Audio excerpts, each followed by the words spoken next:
All new here on the WHAS 1119 tonight is the latest trend to hit hemp shops across Kentucky and the country, and it is called Delta-8, a hemp-based product that you can smoke, vape, or even swallow. But the legality of it depends on just who you ask. Police raids here in Kentucky have led hemp advocates and Delta-8 sellers to fight back. Heather Fontaine's taking a closer look at this controversy in her Focus investigation. My name is Staff Sergeant Michael Lemons. I joined the Army April 8, 2002. It was the start of his 14-year career with the United States military, just 7 months after 9/11. This soldier would spend his first 4 years in constant combat, doing tours in Afghanistan and Iraq. In 2007, I was stationed in Baghdad, Iraq. Our forward operating base was struck with indirect fire. During that explosion, I slid, fell off the roof, and landed flat on the concrete below me. I was knocked unconscious and was diagnosed with traumatic brain injury. But Staff Sergeant Michael Lemons continued to serve, heading to Honduras and then to Fort Knox here in Kentucky, until eventually retiring in 2014. He explained that his exit from the Army, as his protocol, prompted a lengthy mental and physical evaluation. You spend your whole career being told that you're the most able-bodied, most professional warrior on the battlefield. In 2 weeks, you're told that you are broken. Lemons was never officially diagnosed with PTSD, but he was prescribed different drugs to treat various issues. He claims the cocktail of prescription pills started to create a neurological chemical imbalance that he argues never made him actually feel better. I knew that I still had issues that I needed to address within my body. I said, what do I have to lose? Shortly after that, I met Dee Taylor, 502 Hemp. What brings you in today? Met with a wave and a warm smile. Hi, guys. 502 Hemp is where folks go to find a fix for pain, anxiety, and seizures, to name a few. I don't think you're gonna need a super high dose. The store sits on the corner of Shelbyville and Moser Road and sells CBD oils, gummies, and other cannabis-based products. You wanna try the strawberry? And last September, Dee Dee decided to add something new to her shelves. When Delta-8 was introduced, again, world's biggest skeptic, I'm like, what? You know, how is this legal? This is Delta-8 in flower form, but it can also be sold as an oil or an edible. It looks like marijuana. It even smells like marijuana. But according to Dee Dee, it doesn't get you high like weed does. That's a different compound. That's Delta-9, which derives from marijuana. Delta-8. It's made from hemp.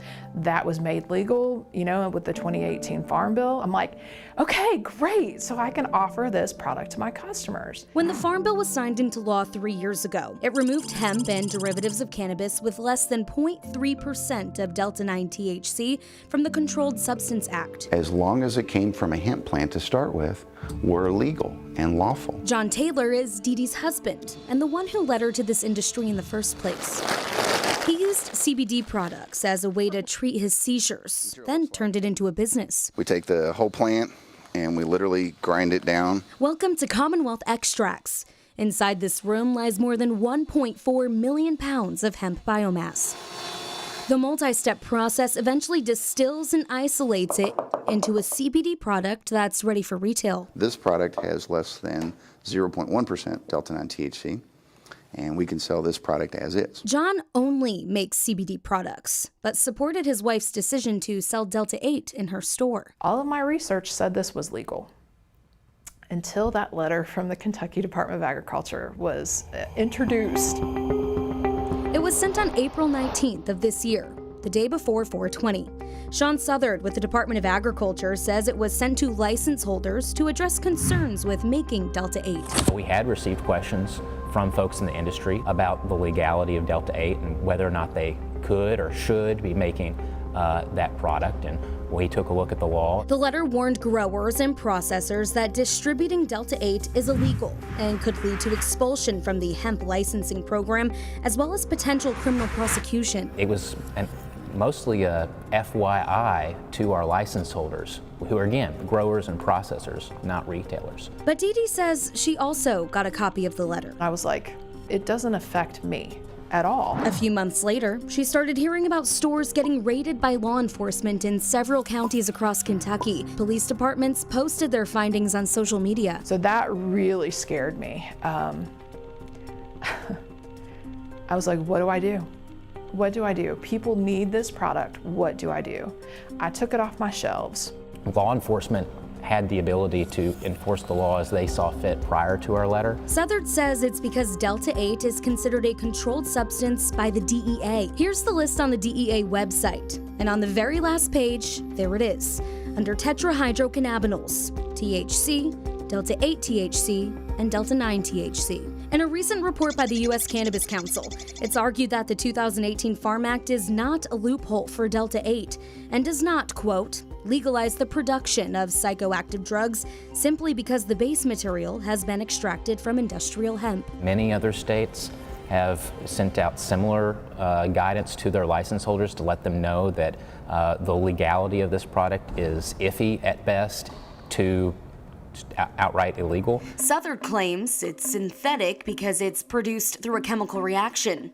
Dee disagrees and wants a judge to decide. She, along with the Kentucky Hemp Association, has filed an injunction against the Commonwealth's Department of Agriculture, Police Commissioner, and the Attorney General, arguing proof of Delta-8's legality, calling that KDA letter invalid, and demanding no law enforcement action against selling Delta-8. I was always the good kid, you know what I mean? I never got in trouble. I've never been a criminal. I've never done anything wrong outside of the law.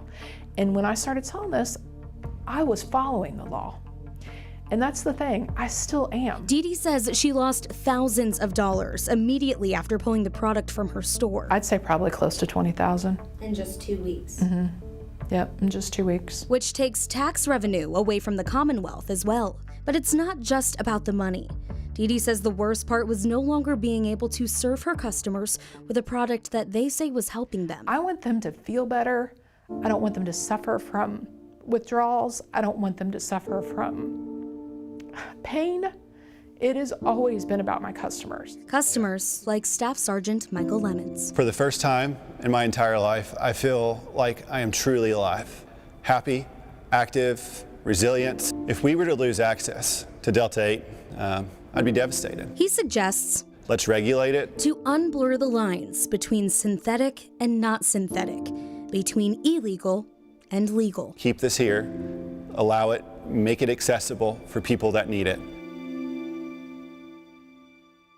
Dee Taylor tells me all of her products have been tested by certified labs. She says she's planning to open up shop in Indiana, where right now she says there are no issues selling Delta-8.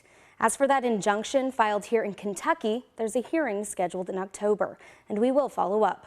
For Focus, I'm Heather Fontaine. The Focus team investigates your ideas. The address, email address, focus@whs11.com.